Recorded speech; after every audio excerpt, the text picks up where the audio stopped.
So from a place of needing someone to do something, this is what we want to say to Esther, and this is what we want to say to you. And it's really simple. You'll hear it so easily. You're all going to like this. So this subject again is turning thoughts to things. This subject again is, let's give it a new term, the evolution of my desire. Let's give it a new term, the continuing evolution of my desire. Now let's give it another new term, the surefire continuing unfolding of my desire. The natural surefire continuing of my desire, the moving of it from the vortex into this place where I can see it and hear it and smell it and taste it and touch it. So here's a vibration. This is the vortex that we're demonstrating. And once the desire is in your mind, then it is underway and it will come to be. And the only thing that keeps it from coming to be is trying to find the results before you've allowed this to become strong enough to be. In other words, there's a momentum in this. This is a boulder too. If you allow yourself to focus here and feel this, this will become that boulder that is rolling in the direction of whatever you're wanting, and nothing will stop it. Your desires will become the reality that you want them to be, the full-blown manifested reality. So in any moment in time, you're jumping into this equation. And the thing that you want to ask yourself is, when a thought comes to you, an idea that has enough momentum that it moves you to action. Here's your question. When that thought came to me, was I in the receiving mode? And did I receive that thought from my vortex, from my source, from my inner being? Or was I in the need mode, and did I receive that thought from somewhere else? Did I hire this person from here or from here? Because if you hired that person from here, then it's going to go all the way out. In other words, if that impulse came and you were in that receiving mode, then that means your inner being, who can see way down the road, who understands everything about everything that you want and need, if that thought came from there, it's not going to be a dud. It's not going to be a mistake. If the thought came out of need, or out of awareness of what wasn't done, or out of a hope I get it right this time, then it is going to, as it begins to unfold, it is going to show itself as it really is. Can you hear that clearly? Mm-hmm. And that was what had Esther all twirled up, because as the manifestation happened, she had to come to the full realization, I could not have been in the receiving mode when I made that decision, because if I had been in the receiving mode when I made that decision, the results would not be these. So what's the big deal? All life is showing you is whether you were in the receiving mode or not. That's what the accomplishing of that mastery is, isn't it?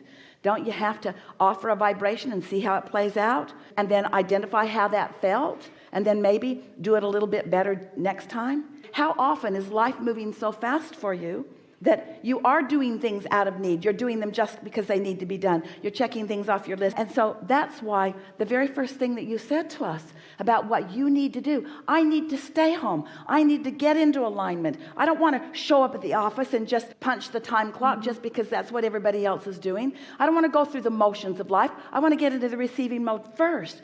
That matters so much. That is your right inclination, you see. Do anything and everything you can to get into that receiving mode, and then let whatever else follows.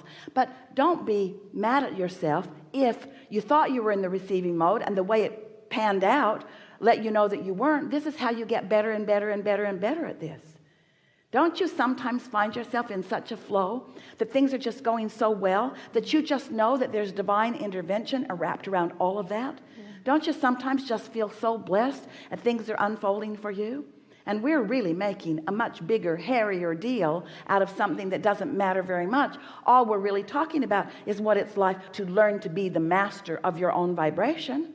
Mm-hmm. You've been listening to us for a while. You've been hearing us say, there are two ways to know whether you're in alignment, or whether you are in the receiving mode, or whether you are in the vortex. All of those different stories that we've been telling you that represent that alignment. two ways to know whether you're in alignment. One is by the way you feel. The other is by the manifestation as it unfolds. And they're equal in value to you. And it's sort of nice, you think, for the sake of saving time and consternation, to have felt the vibe of it early on. But what does it matter if you have an experience that shows you? The experiences, as they pan out, always let you know where your vibration must have been. In other words, there's no other way of looking at it. The way things are turning out equal the way your vibration is.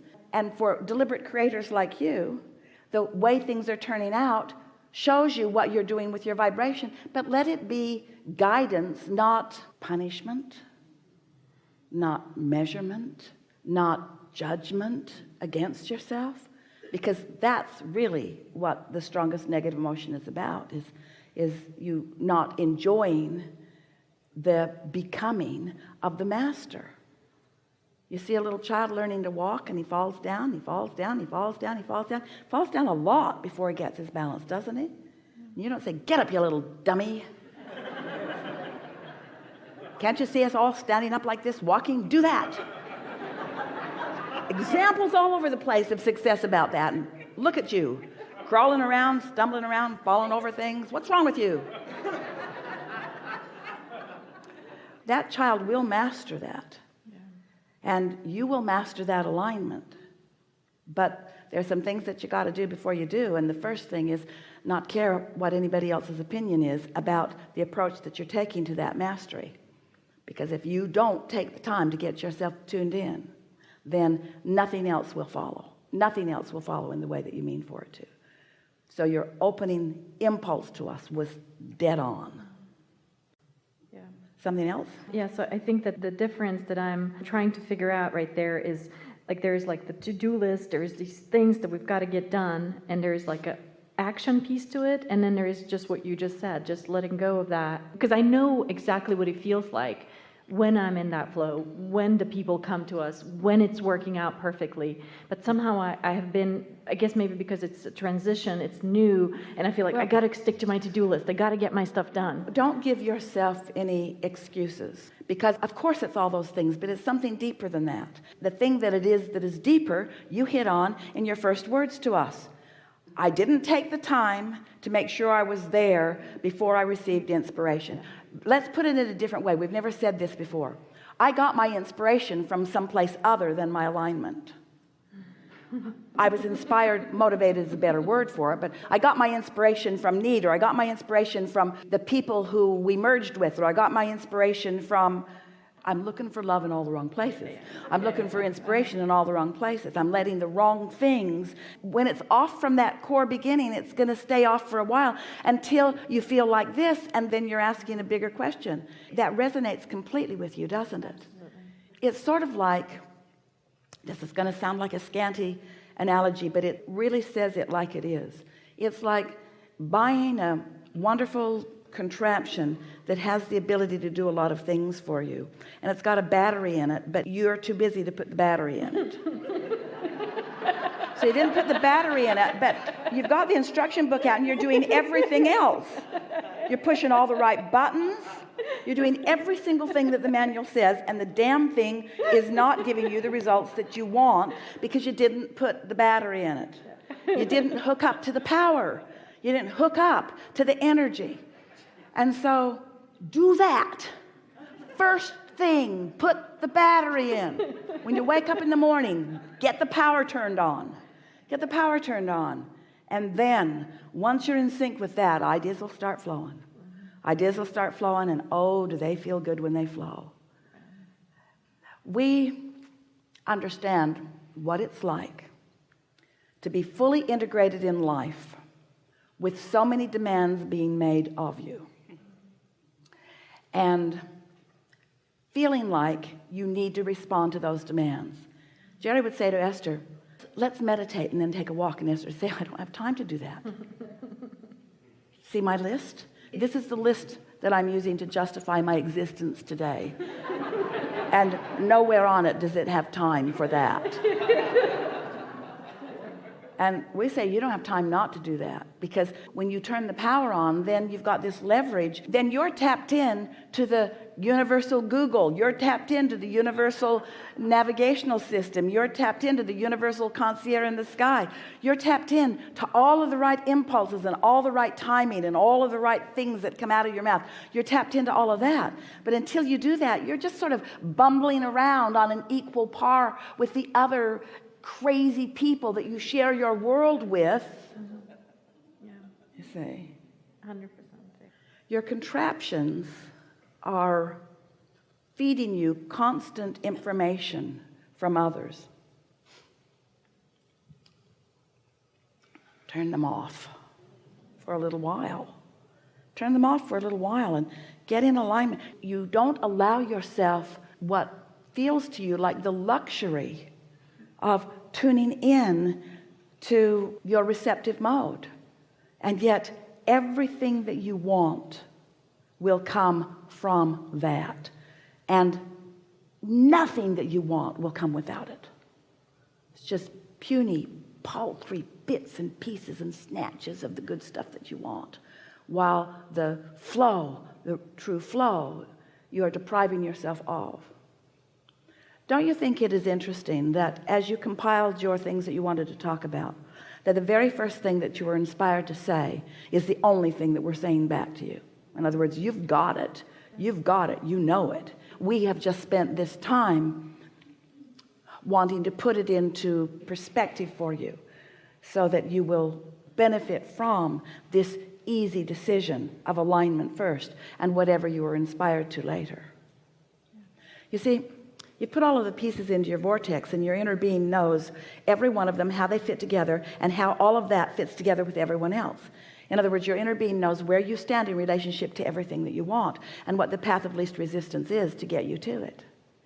And so the more you have listened to us and the more that you have lived life, the more when you are not up to speed, in other words, even as we have these conversations and you are listening in, more is going into the vortex. Don't you feel just from this conversation a whole lot of resolve happening within you?